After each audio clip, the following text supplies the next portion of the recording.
we both have kind of similar philosophies, but we're also open to trying new things, you know? So we're going to blend that together, and I think it's going to be good. It's time to bear down in the Bear Den.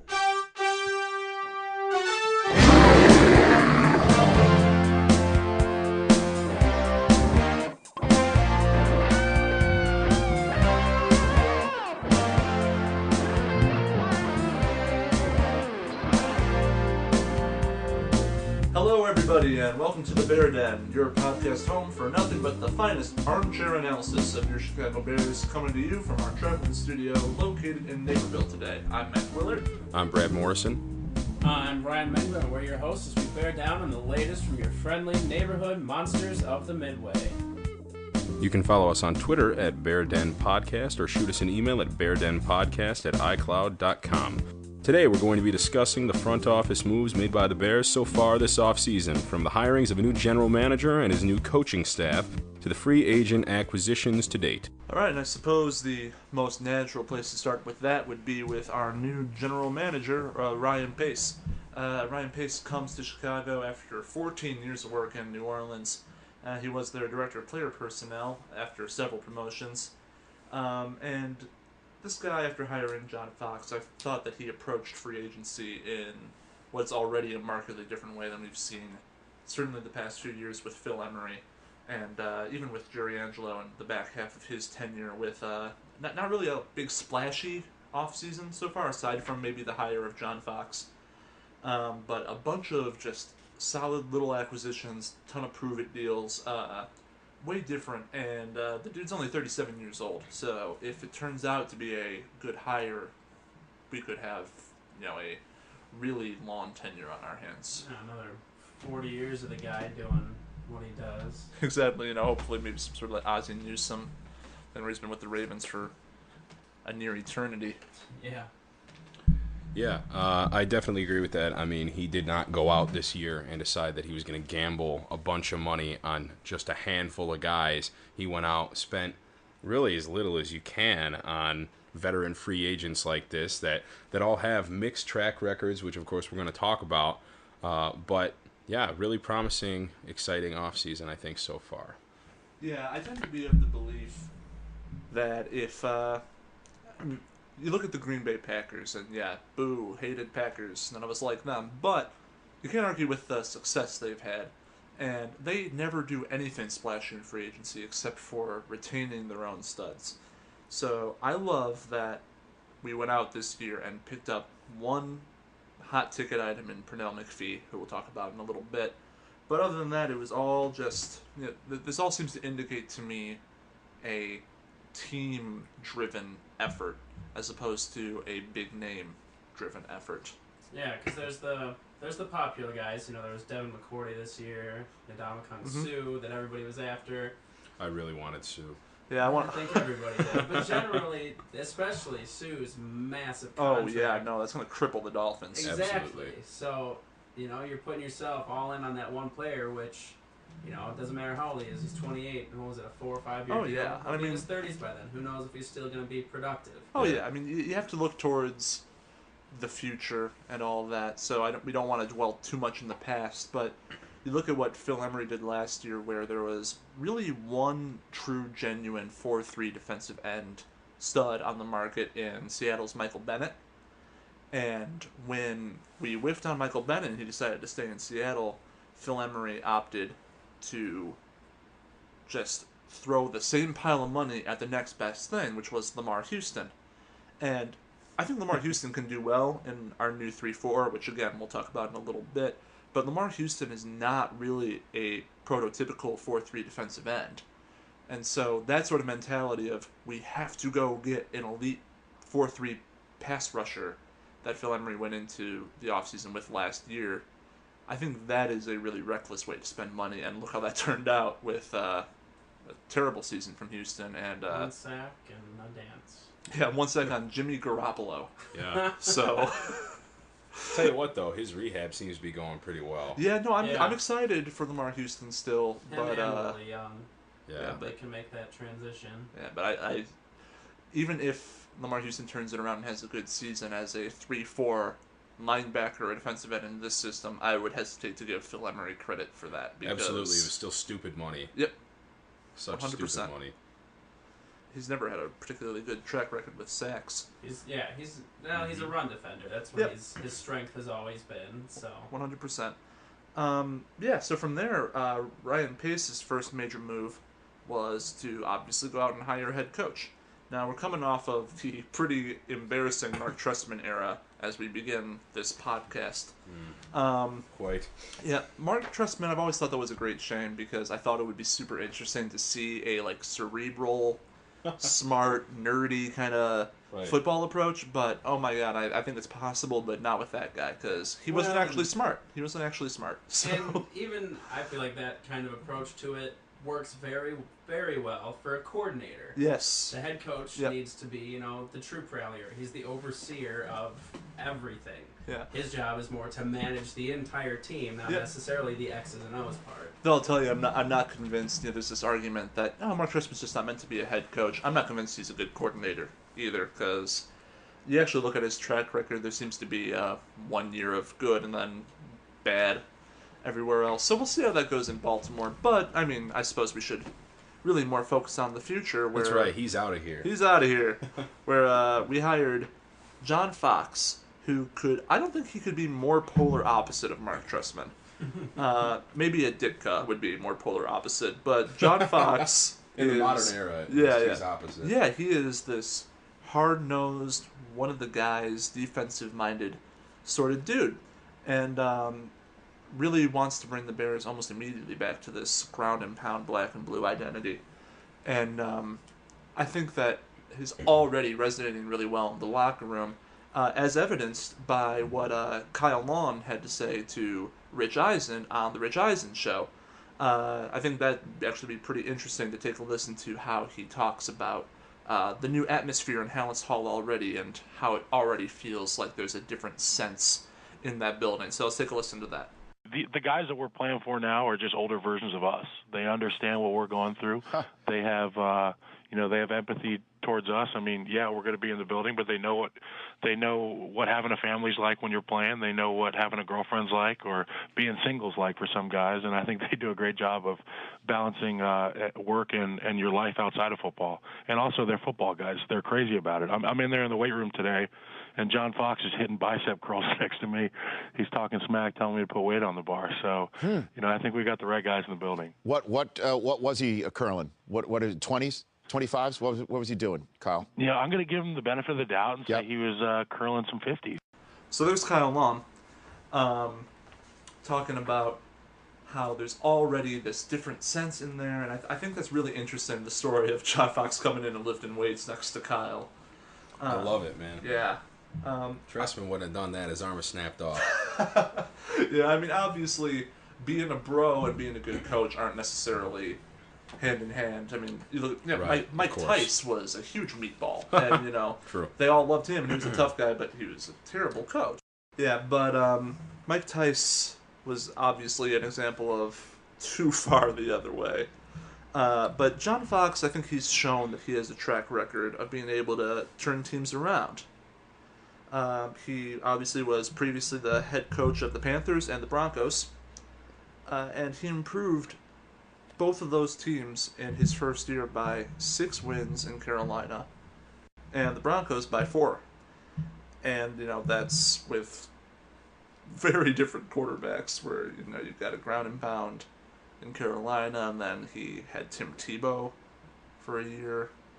Right. And, Peyton Manning. Yeah, I mean, this is a guy that's overcome an awful lot. And, I got to say, as just a football fan, to see Fox fired kind of pissed me off, actually.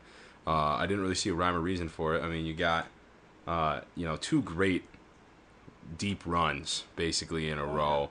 And I don't think that he can be held responsible, any more than I suppose, a head coach can when, whether or not you win or lose, you're the fall guy as a head coach. But I think it mostly came down to, at least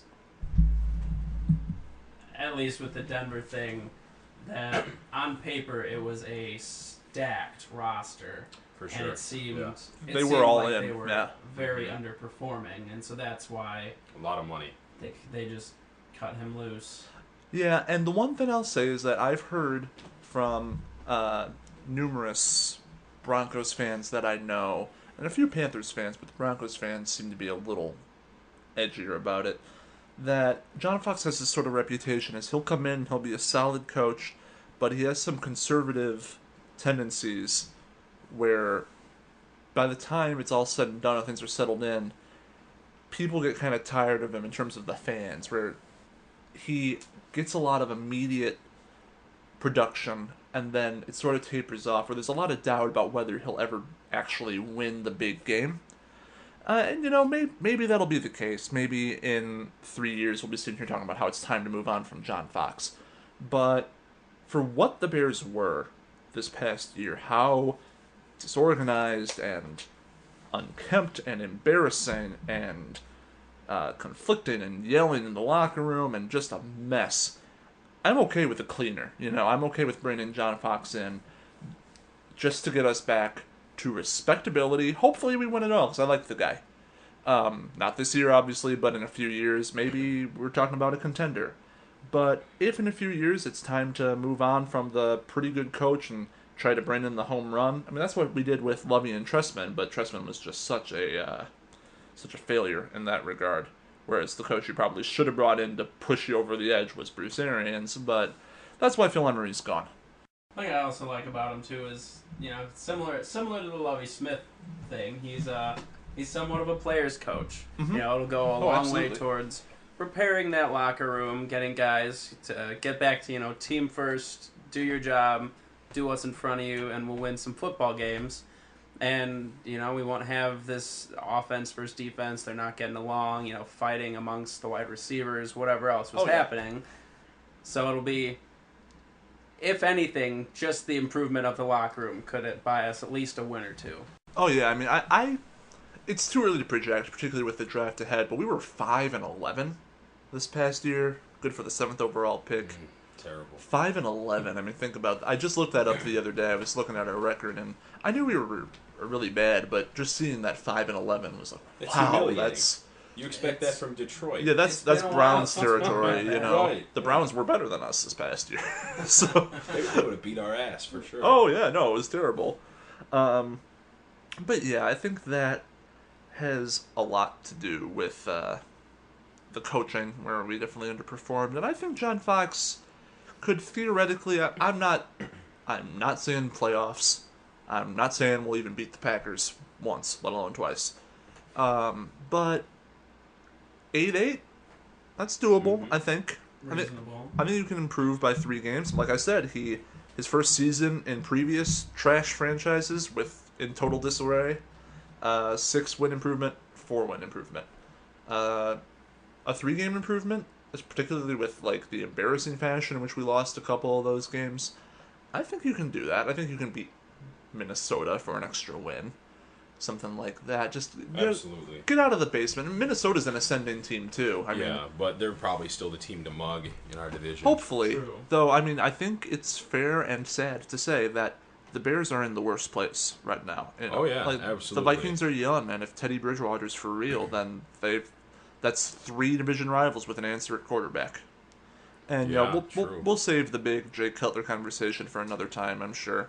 But it's looking like he's here, and we'll do what we can with him. But the point is that Jay Cutler's not going to be the future at quarterback, even though he's here for the year. By the time we contend, they'll be done with him. There's gonna be a lot of guys going by then, and even that might be a fun episode down the road to just speculate about who are we no longer gonna have on our team. By the time we're good we again. finally get there. Yeah, Another but slow week this summer, maybe. yeah, if Teddy is the answer in Minnesota, then John Fox has an uphill battle. Yeah, that's true. Another nice thing about John Fox, though, you talked about the amount of quarterbacks in this division. There's a lot of really good receivers in this division. Yep. He has like 20-some years experience as a defensive backs coach. Yeah. So we got Kyle Fuller. They got Tim Jennings, hopefully will be moving back to the slot. Alan Ball, who knows if that's depth or if they actually want him to start, but I'm I hoping would he still, shows up on the outside. He's so big. We will is probably big. draft another one at Yes, some I point. would too. definitely look. There's a few good ones in this draft, but just the fact that he has all that experience working with defensive backs, hopefully can keep Kyle Fuller going up, turn Alan Ball's career into something, draft someone, whatever, but give us some good DBs to contend with, Calvin Johnson, Calvin Jordan Johnson. Nelson. Yeah. Randall that's- Cobb, all those That's guys. scary. Yeah, I'm really afraid of Calvin Johnson and Jordy Nelson just because they can punish so bad, and They're I so felt, big. Yeah, and I felt like Fuller put in his best effort, but it's just not fair. It's like He's so That young. defense, it's not a good place to grow. yeah, well, it's like my my NIU boy. Jimmy Ward ended up thrown into the fire against Marshall, like yeah. like really early, and Marshall burned the hell out of him because there's just a size difference and experience difference there. So Fuller had trial by fire this year. He shouldn't have had to start. Nah. Yeah, actually, that's an interesting transition point now that you bring up Brandon, where it seems that we would be remiss in a program looking back at the offseason and not even mentioning the fact that we cut ties with Brandon Marshall, who is the best receiver in Bears history at this point. One of the most talented in the game still. Oh too. yeah, no, Just he's getting on up the there field in years. anyway. Though, yeah, I can't speak for everybody, but I for one was totally in support of moving on from Brandon. Not because he can't play anymore, but it reached a point where he was calling out Jay Cutler on national TV, and whether he was Yeah. right or wrong, you can't do that. He was taking behind closed doors conversations with Ryan Pace and John Fox and bringing them on to NFL Network. It's just that when you're rebuilding your team, and we're not going to win this year anyway. Yeah. By the time we're good, Brandon Marshall's going to be so old. It's I totally understood why they felt the need to do it. Yeah, I agree. I mean, it was sad It's very because sad. I really like Marshall, but he became kind of a cancer for sure, and it's like it's the foot that gets gangrene. You don't want to chop it off, but you gotta, otherwise it's gonna kill the rest of you. And it is time, like you said, we don't have him going forward. We weren't going to, as soon as possibly next year. Who knows what's gonna happen to his body now? He's on the wrong side of 30, right? I mean, it's time for He was hurt a lot last year. yeah, So. it's time for Alshon to adjust to being the number one target full time without, frankly, his big brother complaining on the sideline about how, he's rising up and taking over, basically. Yeah. Let's transition on to talking a little bit about Vic Fangio, the defensive coordinator that John Fox brought in. Vic Fangio was definitely a bit of a home run hit for us in terms of at least league-wide perspective. He wanted a head coaching job, but didn't get a lot of bites. He probably deserved one, too. For Yeah. being Probably, honest. though, Vic Fangio is also the kind of guy that might not get that head coaching opportunity. I've heard his personality is like, he's just sort of not known as one of those guys that jumps out to you as like a big head coaching opportunity, which is probably a shame because he seems like a great defensive coordinator. But regardless, For sure. Well, and the trouble is, you have to be more than a good coach. You have to be able to handle leader the of media. men and media and all that sort of thing. He's obviously best known for his stint as defensive coordinator in San Francisco the past few years, where, aside from last year, that defense has been terrifying. Very versatile schemes. Vic Fangio was supposedly like right on the cusp of a deal with the Washington Redskins when we swooped in and got him, which I think is a testament to the appeal of John Fox. Absolutely. Yeah. And I mean, pace. The fact that so many of these guys are these older veteran guys are willing to, basically Throw in their lot with him. Yeah, I mean, he's young enough to be like half their sons.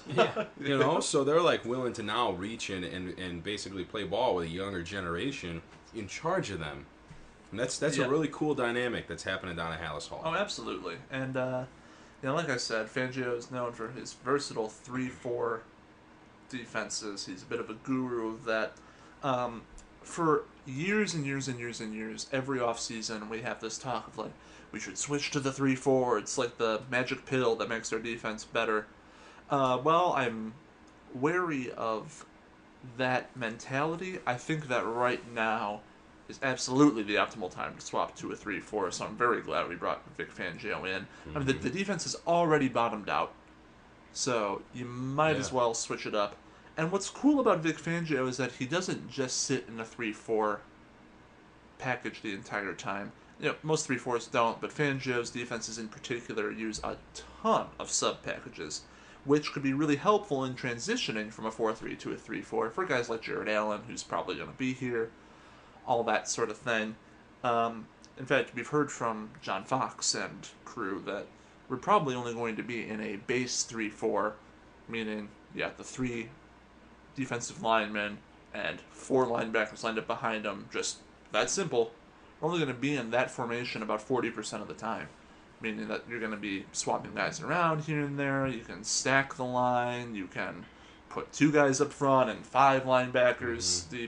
There's all sorts of weird, tricky things that Fangio likes to do. Not to mention all the nickel and dime packages you can Exactly. do with the DBs. Yeah, especially in this passing league that's going on now. Yeah, And you need it. And you need to confuse Aaron Rodgers.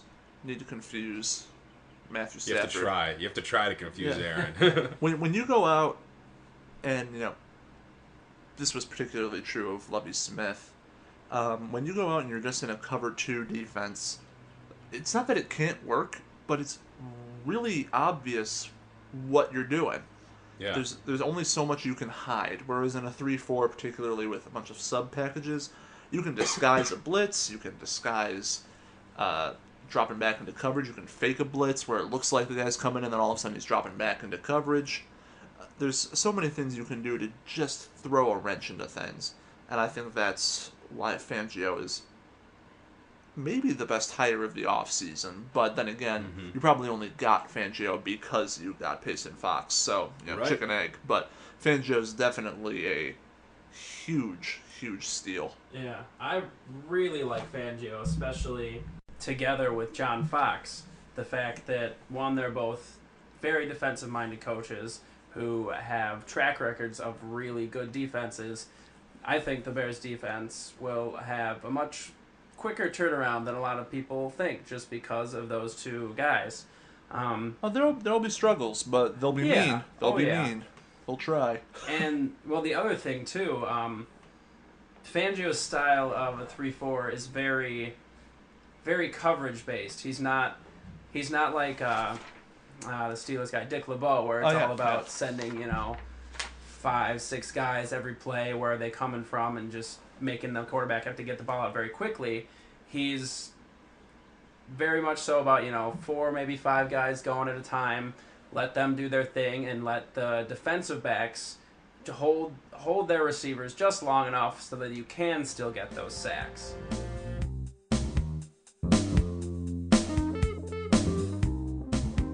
Alright, and on the other side of the ball, we hired offensive coordinator Adam Gase. Gase spent most of his career as a receivers coach in Denver, then moved on to become the offensive coordinator under John Fox. One would hope that maybe his tenure as receivers coach, would help him develop any new wide receivers we may draft. Obviously, we'll cover that in our draft special next time around. But Alshon Jeffrey's pretty young too, so some good development could be had there. It's possible that he may have had a hand in developing Demaryius Thomas, Emmanuel Sanders, all those receivers that have really broken out. I'm curious how much of the offense was Adam Gase and how much of the offense was Peyton Manning. You never really know with a Peyton Manning offense. But what I would say, what I think is worth noting, is that Adam Gase was a very hot head coaching candidate right from the jump. I think we might have interviewed him. I don't remember. But he interviewed a bunch of different places for a head coaching job, including Denver. And none of them hired him, and he had some rumors going around that he was, bombing interviews, which might not mean that he's a bad offensive coordinator, but for whatever reason, we didn't hire him until pretty late because this dude was hoping for a head coaching job. And not only did he end up offensive coordinating again, he ended up offensive coordinating for John Fox again. So I'm a little mixed on the hire of Adam Gase because on one hand, I'm hopeful that he can be a good offensive coordinator. On the other hand, if he has another great year of offensive coordinating and the Bears' offense totally rebounds and our receivers explode, the dude's probably going to be hired away within a year or two.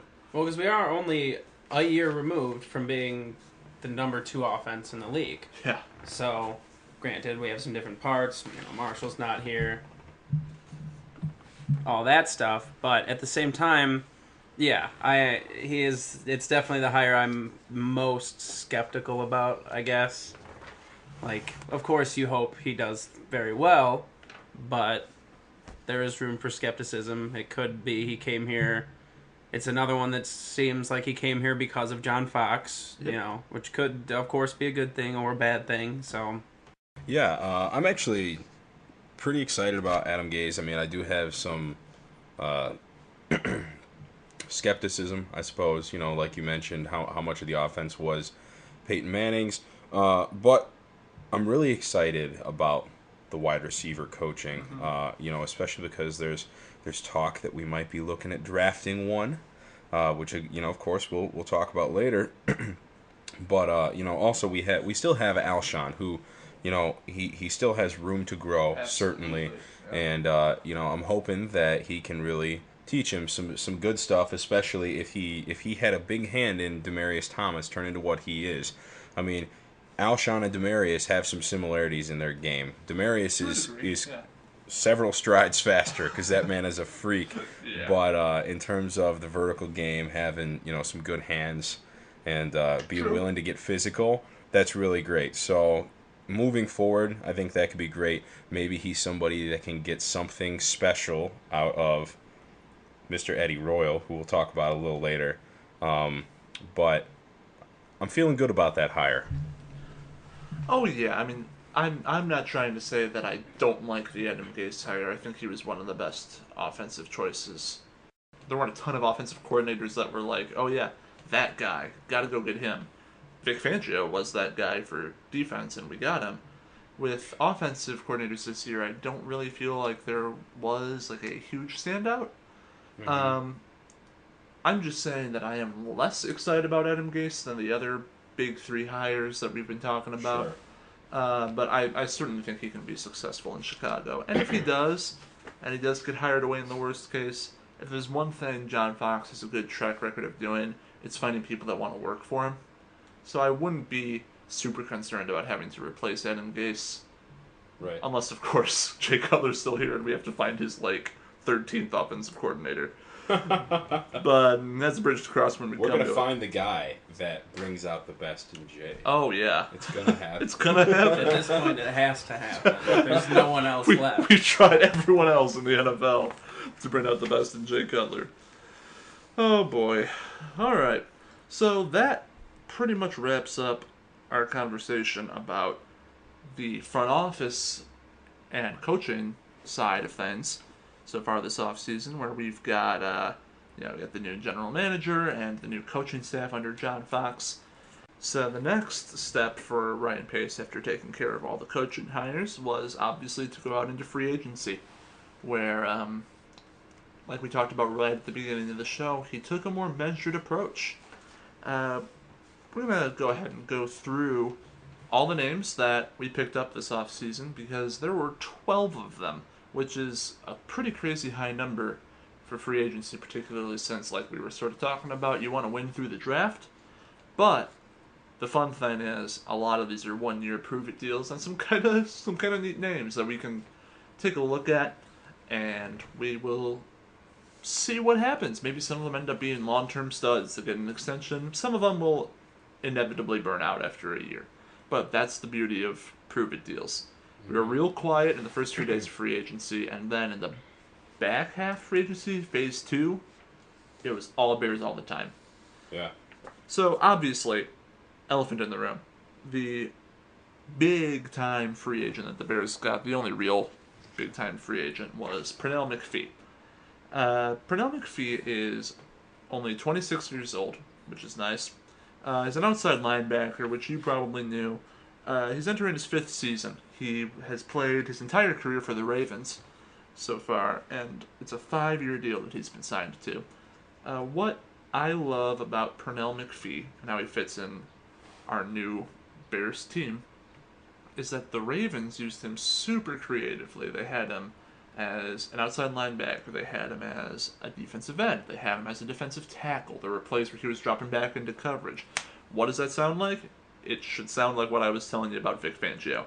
This could be the perfect guy for Vic Fangio's scheme. My only concerns are that he was almost entirely a rotational player in Baltimore. He was behind Terrell Suggs and all those guys out there. And Elvis Dumerville. So it's going to be a big step up in workload for him if he's going to be one of our starting outside linebackers. But the nice thing about his contract, and I thought I had heard this, but I didn't know that for sure until I double-checked, you can get out of his contract after a year. Wow. Yep. That's a big deal. That's pretty significant. So, if this doesn't work out, he can't handle the increased workload, and you don't want to be locked into the big money we gave him, you can get out next year. The rest of his contract becomes guaranteed 3rd day of the 2016 league year. So you got a whole year to just make an evaluation on this dude, and if it doesn't work out, you just wash your hands of it. So that's a great deal for the front office.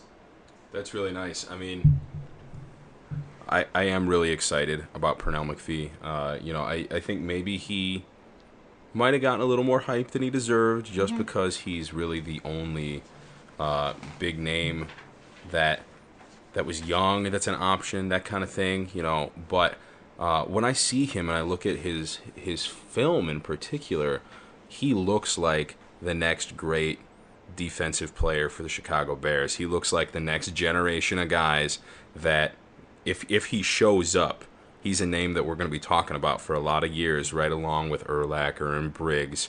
That versatility that you talk about. I mean, what is he, like 6'3" and 295 pounds or something? That's a defensive lineman, but he can play linebacker. He's proven that. Now, we still have a lot to see from him in terms of, can he cover? He says he can. He'd be a fool to say he can't, but, he says he can cover. I have some optimism about it. At the very least, I'm hoping that if he's on the field during coverage downs, he's going to be jamming big tight ends at the line of scrimmage, which is something that we did not see from our linebackers last year. They were embarrassed. Shea McClellan was just horrible when he was faced up against Gronk or Jimmy Graham. Well, yeah, absolutely. Yeah, but in particular, you ask him to cover a talented tight end, and they made a fool of him because they're stronger, bigger, and faster. Now, I think that there are tight ends out there that are faster than Pernell McPhee, but I don't think that there are going to be very many that are bigger and stronger. So I'm pretty excited about that. Absolutely. And the nice thing about him, what was his opening press conference? I'm violent. I'm violent. So he'll We're gonna have to play the clip of that. he'll immediately come in and reestablish, the nastiness to the defense. Yeah. And I don't know, you were saying you are worried about him coming in, stepping up from a rotation to full-time starter, but at the same time, yes, he'll be the starter. But especially in this offense, or the defense, we talked about the different sub packages, everything. It still will likely be a rotation because there'll be him, Jared Allen, Willie Young, Lamar Houston, potentially a draft pick. There's all these guys that's a lot of money, just those guys right there. So they're all going to see the field a fair amount. So it'll still be somewhat of a rotation. He'll just be the guy that gets to be in the front of the rotation. That's a great point. Yeah, absolutely. Another cool thing, I don't know if you guys had thought about this, is that there is a chance for us now to come out in a 4-3 package with nothing but guys who are currently rostered as linebackers as the front four. You could put Pernell McPhee and Lamar Houston inside easy. You put Willie Young and Jared Allen on the outside. Oh, yeah. You've got like a great makeshift defensive line, right? That'd be a great NASCAR package right there. Right, yeah. man? Or, that's what I'd be doing on Madden. If I'm playing Madden, those guys are my guys. I don't know, was it the second guy they signed? It was definitely one of the early ones, but second He or was third. early. I think it was the third. definitely one of the other starters that they signed, Antrell Roll. He's going to play our free safety, right? I believe so. Probably. He has experience at both, which is good. It'll give us that versatility on the back end. Drop 2 deep, drop 1 deep, keep 1 in the box, switch them around, I whatever. think it kind of depends on what happens with Vereen, where we place him, because he's definitely a free safety. Yeah. Well, and the nice thing about Roll, too, is he's a very experienced guy. He's 32, 13. This will be his 13th season. He spent some years with the Cardinals, made a pretty good name for himself there, and got a decent payday then when he moved over to the Giants. And we signed him on a pretty friendly contract too, 3 years, $11 million. Mm-hmm. So it's not horrible for the team if he's our free safety for a while. But probably the biggest thing he does for us is, one, he's already the best safety on the roster. 2, he's a very proven leader. Yes. That's what every coach he's ever had has said about him, is that he's a great leader, a great locker room guy, 100% supports his teammates outright. Anything they do, he's there for them. So that signing alone will go very quickly into repairing the locker room. Yeah. Oh yeah, I mean, Antrell Roll for me is, hopefully he's got some playmaking left in him. Obviously he's not the future at safety, being at his age, but right now the Bears are rebuilding. They need guys that are gonna provide an identity, are gonna provide a role model, and particularly with Charles Tillman leaving, Antrell Roll has a spot. He has a spot on this team, and at the right money, I think that you can get some good bang for your buck with Antrell Roll. Yeah, I absolutely agree. I'm really excited about what he brings as a veteran of the game. We're going to be taking some defensive backs over the next couple of years. Probably going to be going out and trying to sign some more young ones next year in the offseason, depending on what goes on. But they need a guy to look up to. And the other thing is, yeah, he's 32, but, I mean, his body does not seem to have the miles on it that a lot of 32-year-olds have. He's never had any major injuries. Yeah, I mean, Father Time tends to come knocking right about now, right? You don't see too many of these guys lasting too much longer. But, he, as of right now, does not look like his game is breaking down anytime soon, and that's really cool. So if we're going to transition to the next guy, Jarvis Jenkins, coming from Washington Redskins, he is 6'4", 315 pounds, and only 26 years old. You don't see guys like this hit the free market that often. I mean, especially because, you look at his numbers and there's nothing spectacular. You don't look at him and see like, Ndamukong Suh numbers or anything like that. But, this is a guy that still had, 28 combined tackles last year, and the year before that, 22, and then in his rookie campaign in 2012, he had 25, and he's got some promise, and he has not fully, I don't think, statistically, as far as the stats go, played up to his potential, but I think that he's played a nice role in making some of those other guys on the Washington Redskins look pretty good. So I think that he is going to be a great piece to add, especially for how cheap the Bears managed to get him. They pretty much got him, I think, for the minimum. And, this is just one more thing that speaks volumes of what Pace did this offseason. Is he went out, he got young guys. Like, it's not just the old dogs that he went out and got. He got some young guys that still have, in theory, the best years of their career ahead of them. So that's really exciting. The nice thing about him, too, is, yeah, he didn't have, 20-some tackles. That doesn't seem like a lot, because you see, your middle linebackers and your safeties pushing 100. But for defensive end in a 3-4, 3-4, yeah. That's a pretty decent amount. That's good. Because all you're really asking him to do is to, hold the line of scrimmage so the linebackers can fly around. You're asking them to set the edge, maybe do some run defense. That's really his only job. Eat up blockers. Yeah. And he can do it, too, because he's so big. So it's really exciting. Yeah, and Jarvis Jenkins is a kind of guy that, like Brad said, you don't. He's not like a household name by any stretch. He's just sort of a guy, has just sort of been a guy, hasn't really been a disappointment. I think he was like a second or third round pick, if I remember correctly. Yeah, he was second, and Second he was round. 41st overall. There so you go. Pretty early. So, pretty high, yeah. he's been maybe not quite up to that level, but the Redskins' defense on the whole isn't super great, So, Yeah. but what's fun about that is, like Brad said again, this is a big-bodied dude, and we did not have a single guy that I felt was super qualified to play 3-4 defensive end, except maybe Lamar Houston, before free agency began. And maybe you can bump out, Will Ego Sutton Ferguson or Ego, or- but even then, I don't love Will Sutton's fit in the 3-4 at all, and Ego is probably closer to a nose, so it was a big question mark. So now you're bringing Jarvis Jenkins into a Vic Fangio defense. And again, you want to be careful not to hype Vic Fangio up as like the Messiah, but this dude's real good, and I think that Fangio has a good chance to get out of him what he got out of one Ray McDonald, who we also picked up this offseason. Like that transition? This guy is a longtime pro. He is 30 years old, entering his 8th season. Played his whole career in San Francisco up until now and got a 1-year deal from the Chicago Bears. Why did this perennial 3-4 defensive end stud fall into our lap for a pretty close to vet minimum 1-year deal? Well, as you've probably heard, this dude has a bit of a checkered past.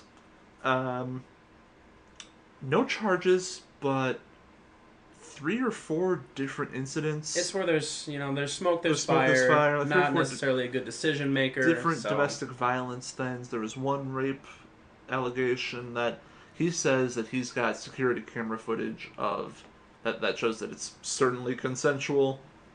That's great. Hope that's true.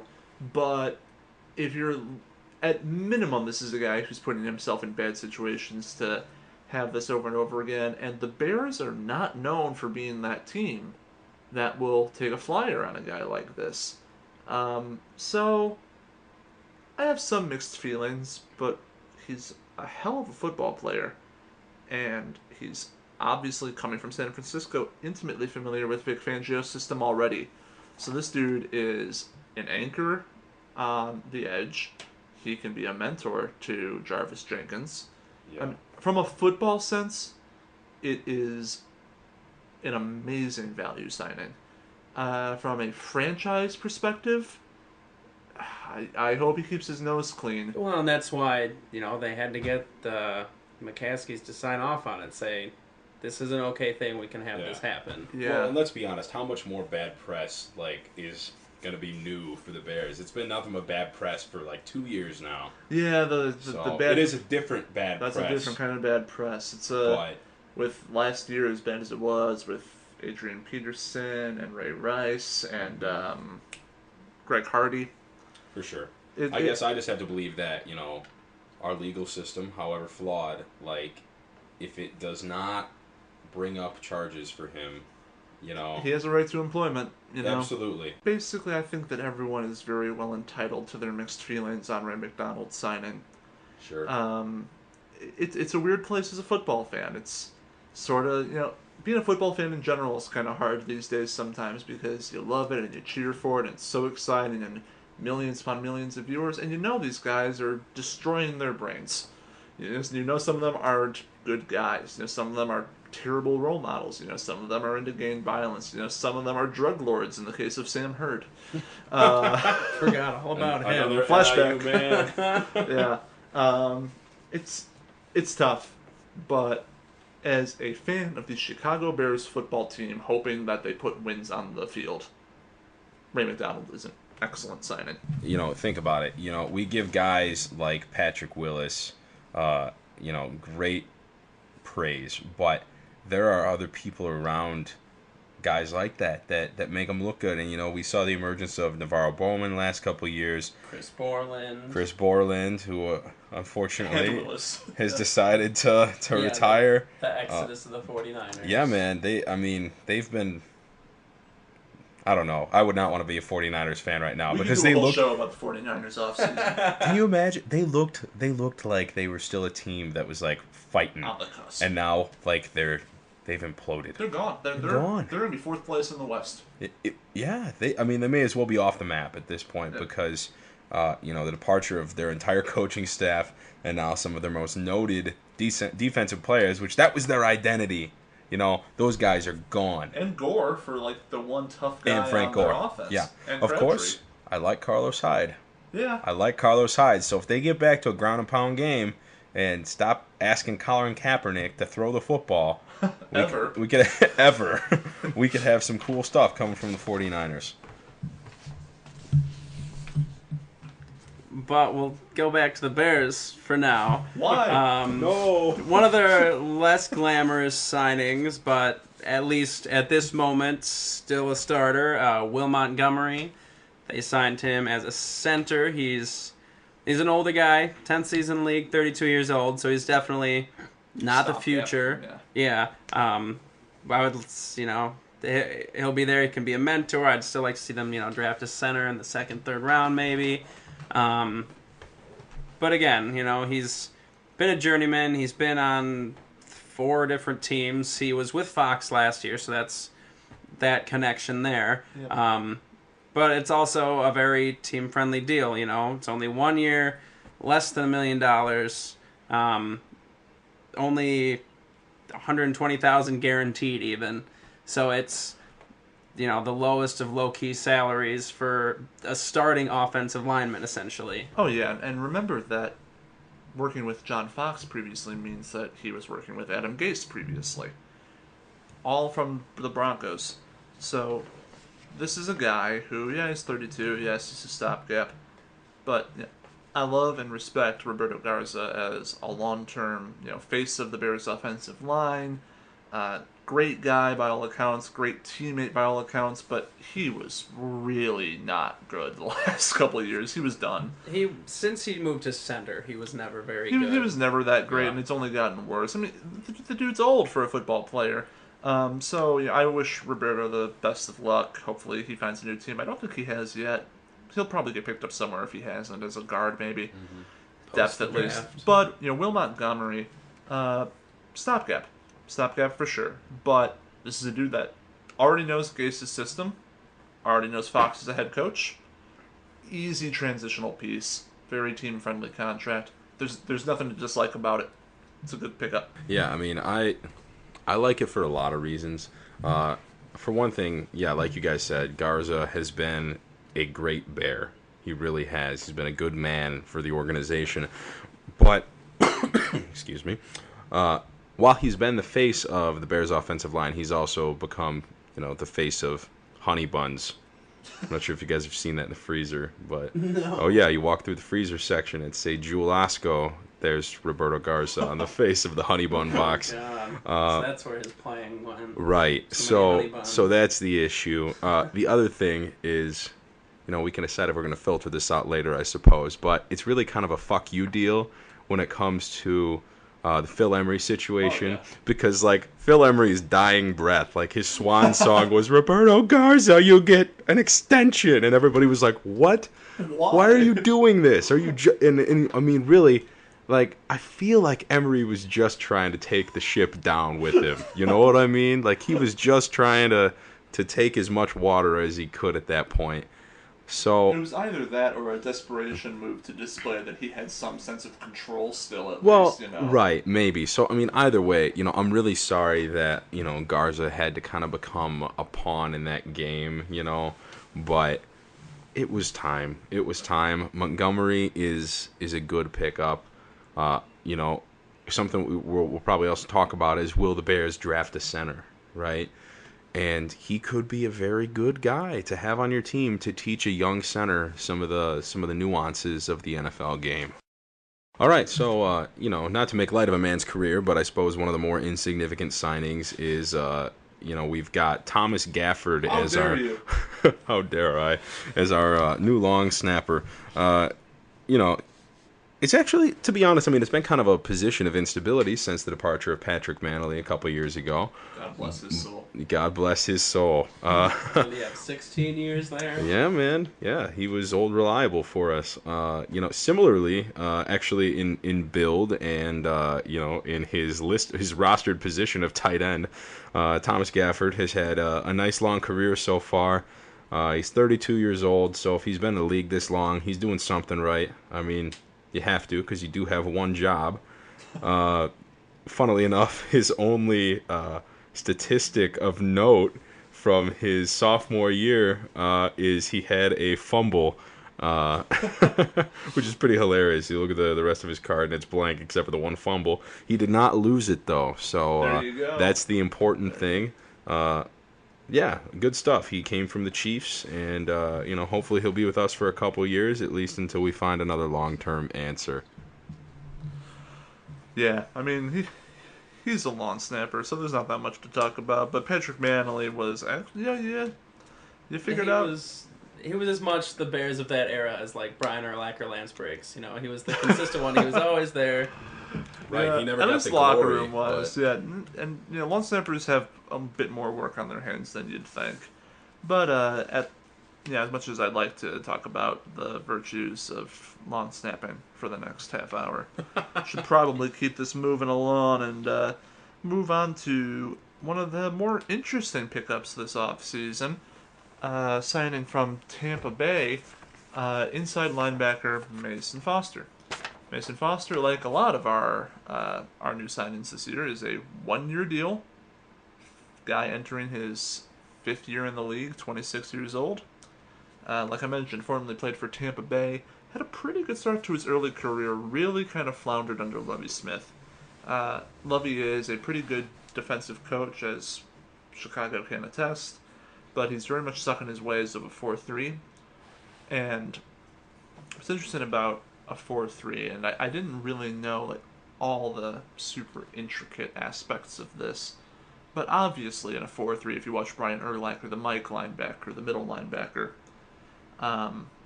they split duties with sometimes rushing, stuffing gaps, and coverage. It's a lot to ask of one player, and you have to be really versatile, and you have to be able to... You saw Brian Urlacher drop back into coverage and leap across the field for interceptions sometimes. That's not really Mason Foster's game.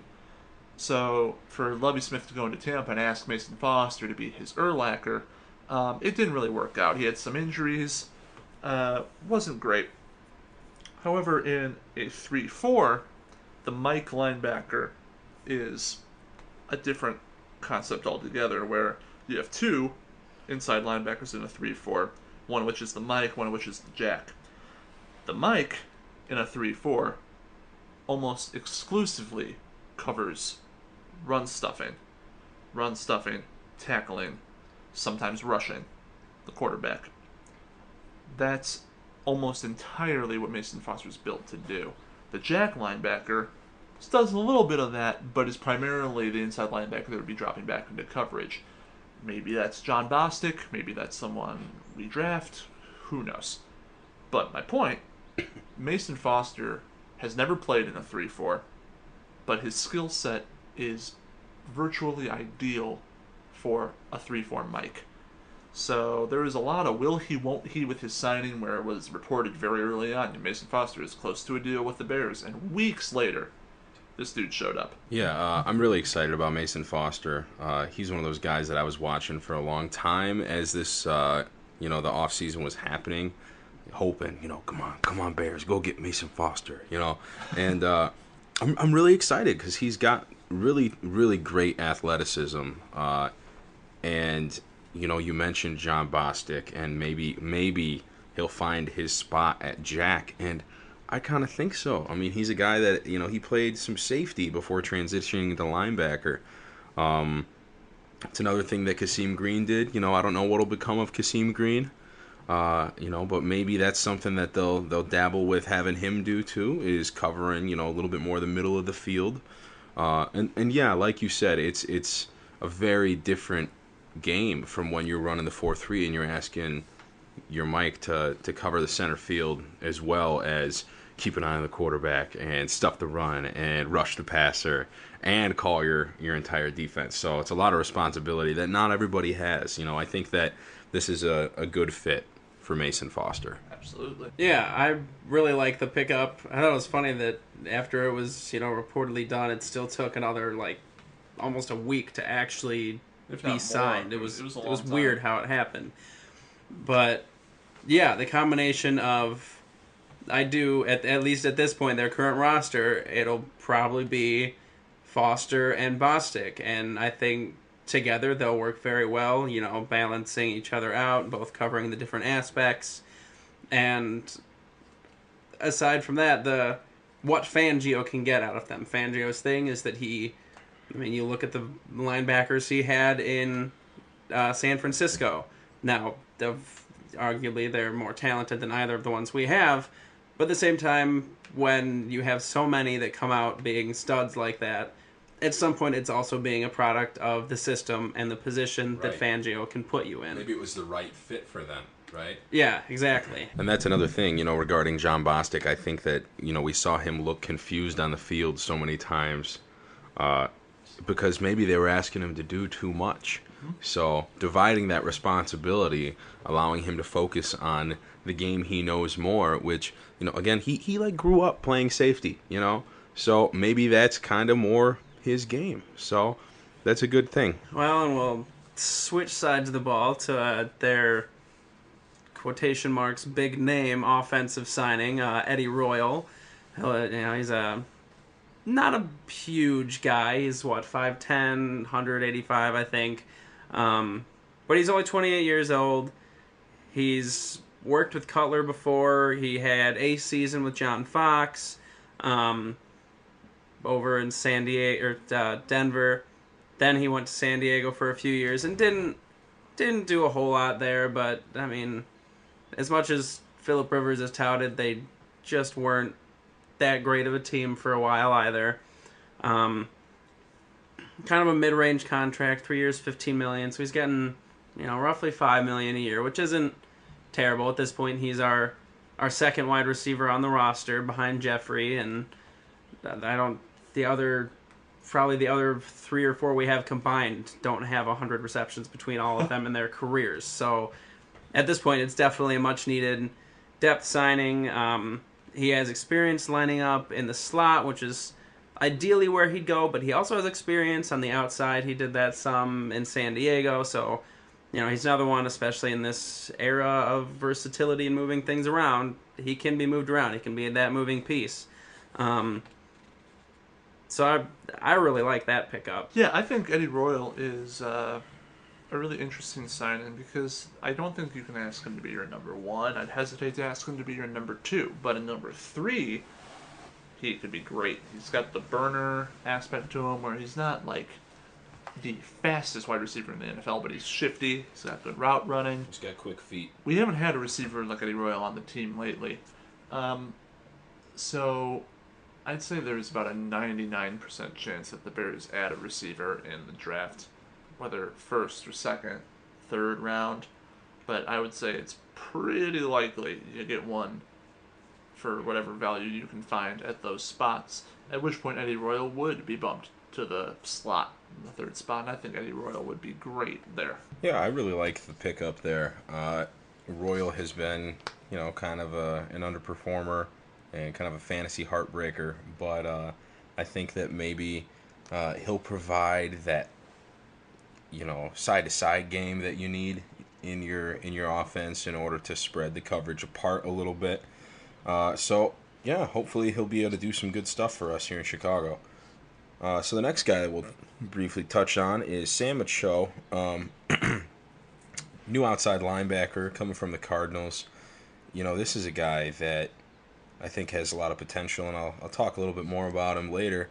But I think he's somebody that can challenge for a starting role.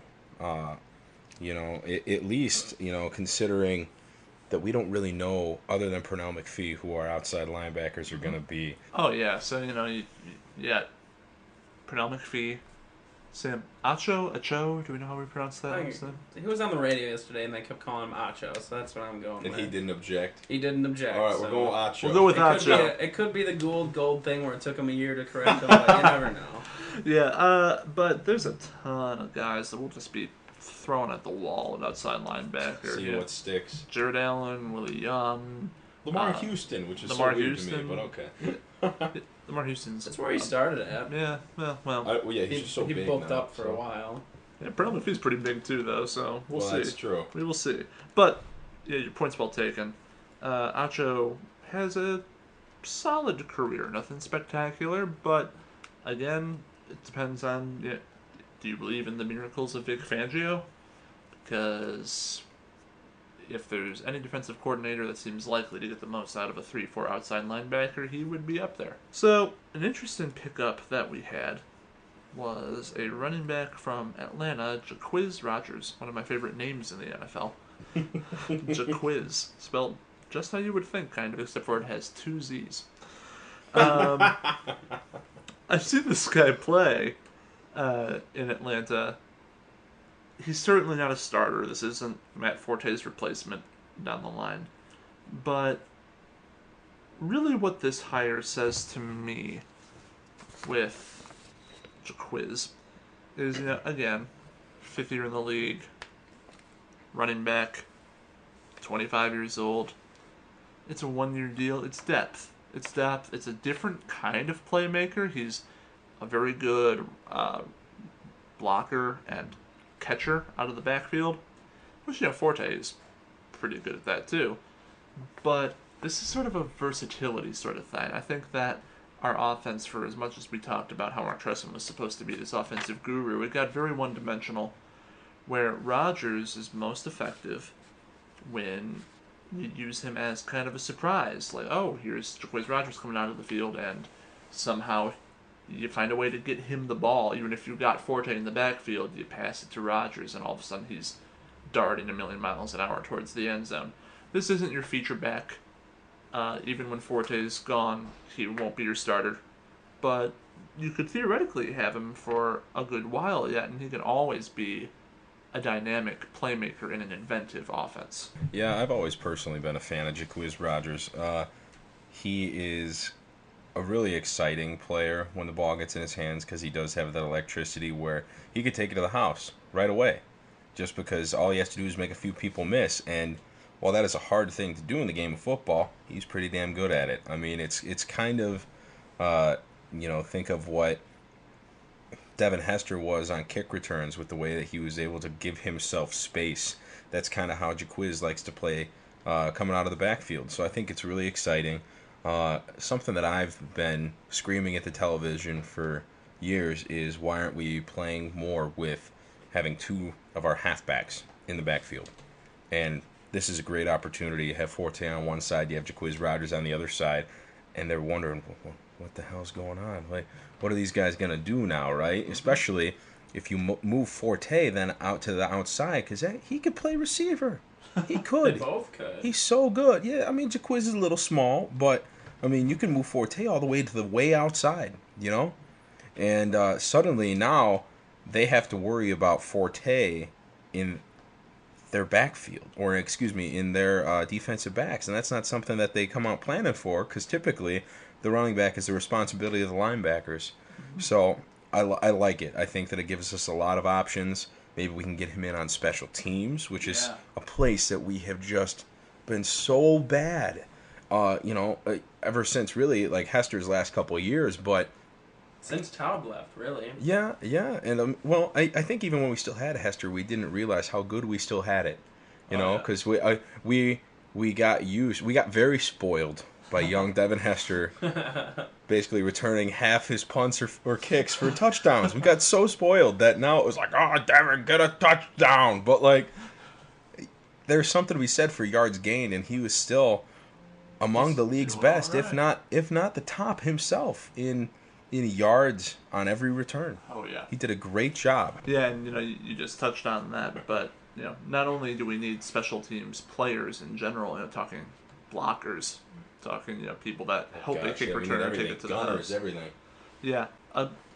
underrated facet of the signing is not only could Jacquizz Rodgers play some special teams and help out the unit, I mean, this dude could theoretically be a kick returner. We don't have one. Last year we had this carousel of terrible kick returners. Embarrassing. Add him to the roster. Mark Trestman magic. He was going to bring Mr. Mariani from Canada. Some CFL magic that was nothing. Yeah, so interesting signing with Jacquizz Rodgers. Keep an eye out for him possibly returning some kicks. Little interesting sneak attack weapon in the offense. We'll see what he can do. Another less than glamorous sighting. We have Vladimir Dukas. Probably. Is it just Dukas? You cannot call a man with the first name Vladimir unspectacular. That is Vladimir. But he's a tackle. He's been around the league for a while. Sixth season. He's 27. So he's not old. He's not young. But he's not coming in to be a starter. He's just he's another tackle in case someone gets hurt. Jordan Mills insurance at this point. Is he going to come back healthy? Is he going to stay healthy? Is Jordan Mills even going to start? Is he going to start? Has he progressed at all from his rookie season that seemed promising, and then last year was just pretty terrible? There's also some questions about Bushrod as well. Yeah. That's true. Bushrod's getting older. Has he lost a step? Can he still keep up with the speed on the outside? Does he have to move to the other side is another question too. Exactly. And so he's a depth signing, cheap contract, gives us some versatility along the line.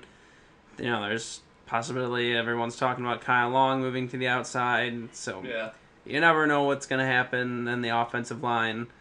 Yeah, so I mean, I for one, I don't think would be excited if Kyle Long moved to the outside, because I would worry that what we're going to see happen is a potentially future Hall of Fame guard transfer to the outside and become a good tackle.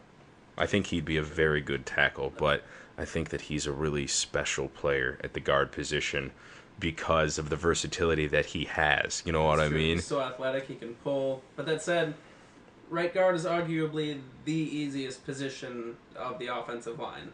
Right, maybe so, but what I'm saying is like he could be on track to have a very special career at right guard.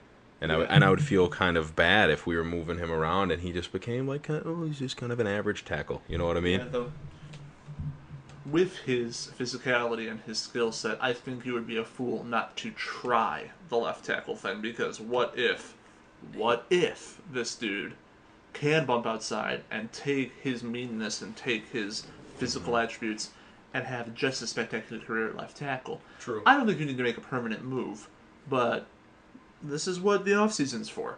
If they decide to play around with it a little bit and they see flashes of something serious, then by all means, we're talking about a future, long-term cornerstone left tackle. Hell yeah. He's such an athletic freak. Yeah. He has the potential to be very good there. He's fast enough, big enough. Yep. I would just agree with Brad that don't force it. If it's not feeling natural, if he doesn't want to move, if it's not working out the way you pictured it in your head, then there's no shame in having an awesome guard. Yeah, and that's true. I mean, something I'll say, Brian brought up the pulling that that Kyle is able to do. It's not something you see too often because very few guys can do it, but when the left tackle pulls and starts running across the field to the right to open up some space on the right side for the run game, if we're truly going to be talking about getting back to a ground pound game, think about having Kyle Long now full stride running at you and smacking you in the face with his helmet. That sounds terrifying, okay? So that's pretty exciting. So to transition back to the other side of the ball, with Alan Ball, defensive back, coming now fresh off contract with the Jacksonville Jaguars. Last season he kind of underperformed because he injured his biceps pretty early on. But this is a guy who I think has potential to really see a lot of snaps on the Bears defense. Especially, I think earlier we talked about Tim Jennings possibly playing some more of the slot coverage, some more nickel. Ball has all the skills and, particularly the size and strength to get in the face of a guy like Calvin Johnson or Jordy Nelson. This guy's 6'2", 200 pounds. He is 30 years old, but I mean, the only significant injury that he's had that's kind of like gotten in the way of his career was, last year. And this is something that we start to see, unfortunately, as guys age. We've seen Tillman the last 2 years have trouble with his triceps. But before that, Alan Ball put up some pretty good numbers. He's always been a very good tackler. He's a strong guy for his position. He's never had elite speed, but he's always had good speed, enough speed to stay with his man. And he's fearless, and that is a very important thing to have at the cornerback position. Oh, yeah, and, we're not too long removed from being the NFL leader in turnovers with, Charles Tillman and Tim Jennings just raining hell on opposing offenses, but those days are gone. We're weak in the secondary. We're weak as hell. Tillman is in Carolina. Jennings has not been that good in a couple of years. Fuller is promising, and John Fox is already sworn by him. But after a great first few games, Fuller had a pretty rough season. Mm-hmm. There's room. There is room for an Alan Ball to come in and really take something to the next level in our secondary. I do like it because, like you said, it's it's not glamorous, but it's depth at this point, and right now it makes at least our corners look, maybe passable, still kind of on the weak side, but say we spend our first or second round pick on a corner, suddenly our corners could become a strength. Yep. So at this point, it's a solid depth signing. He could turn into something. He could not, but you never know. And that wraps up all 12 free agents that the Bears brought in this offseason. Pretty massive load of young talent. There's a couple older guys in there, but it's pretty it's a pretty impressive group, and hopefully if at least 4 or 5 of these guys turn into long-term contributors for you, you had a great offseason. So as we head into the final stretch of this first ever Bear Den podcast, we each have one of these 12 free agents that we think is the absolute top candidate to have a breakout year. We're talking about, we're not doing Pernell McPhee because that seems to be pretty obvious, a big name that we should hope would turn out well. But of these lesser signings, who do we think has the absolute highest chance to make a big name? So for my guy, I did some thinking about this, and there are a couple ones I could have gone with, but drumroll please, there you go, drumroll, it's a terrible drumroll, have chosen inside linebacker Mason Foster from the Tampa Bay Buccaneers. As I touched on in an earlier segment about him, I think this guy is a potential perfect fit for what Vic Fangio will want at Mike. I think that this guy, if you follow him on social media or anything like that, he's a super passionate player. He's very, very active. I think that this guy has a chance to not only be a great football player, but really be a beloved Bear in a defense that really needs some heroes. So this is a guy that I would watch as a big breakout candidate to have a very special year at inside linebacker and hopefully get an extension and become a Chicago Bear for years to come. My guy for breakout candidate this year, I'm going to go on the offensive side with Eddie Royal. At first it didn't seem like the glamorous signing. He's our slot guy, whatever. But digging into it a little more, like I said, he has the versatility to play inside, outside. Got all of that, gives us the versatility. And I think it gives us some flexibility that we don't need to spend our first round pick on a wide receiver because he can do that. What I would like to see from him is to fit in to the Emmanuel Sanders role that John Gase and Adam Fox had. You want to try that again? Adam Gase and John Fox had. There we go. Over in Denver. They're similar size, 5'10", 5'11", 180, 185, kind of that range. He's actually a tick faster. He ran a 4.39. Sanders only ran a 4.41 when they came out of college. But they're very similar type players. And so I would I'm going to pick him as my breakout candidate, filling that Emmanuel Sanders role, that number 2 that's, you got your big fast receiver on the one side, you got your smaller, faster guy on the other side, and watch him go do his thing. Fill that role. His rookie season, he had 91 catches for almost 1,000 yards. After that, he kind of fell off. Notably, his one season with John Fox was his worst season, but he was also hurt that year, missed some games, had some other time out. But if he can get anywhere near back to that rookie production of 91 receptions, pushing 1,000 yards, that would make this signing just an absolutely wonderful signing. And that rookie year was with Jay Cutler. Dun, dun, dun, dun. All right, so my man this offseason is Sam Acho. Like I mentioned earlier, coming off the Cardinals, he's been with a pretty strong defense. He's never gotten to play every snap, and I passionately believe that he's a guy that deserves to.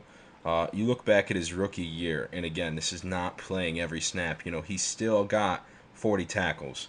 He got 7 sacks his rookie year, not playing every down. This is a guy that can bring some stuff. Oh, and here's the other one. He forced 4 fumbles. So you want somebody who is turnover hungry. That's awesome. This is the man, all right? 6'3", 257 pounds, only 26 years old. He should not have been a free agent. He shouldn't have been. He had a quieter year last year in that he didn't force any fumbles. He had only 1 sack, and he only had 31 tackles. But you got to, again, remember, this is a man fighting for playing time. So I really believe that he's going to show up and that he's going to challenge for that other outside job. Or maybe he's going to be kind of the real every down outside linebacker that we need. All right, so that, everybody, just about wraps up this podcast as we went over all of the front office hirings, the coaching staff, all 12 free agents, our breakout guys in Mason Foster, Eddie Royal, and Sam Acho. Join us next time as we dive into prospects and projections for the 2015 NFL Draft, which is coming up at the end of the month already. We'll talk about our favorite guys, who we think will and won't be there at the Bears pick at number 7. Look at some guys to maybe grab deeper in the draft, 2nd, 3rd round, 4th round, all that good stuff. Again, you can follow us at Bear Den Podcast on Twitter, or email us at beardenpodcast@icloud.com with any thoughts or feedback. We hope you enjoyed our first ever show, and we'll see you next time in the Bear Den.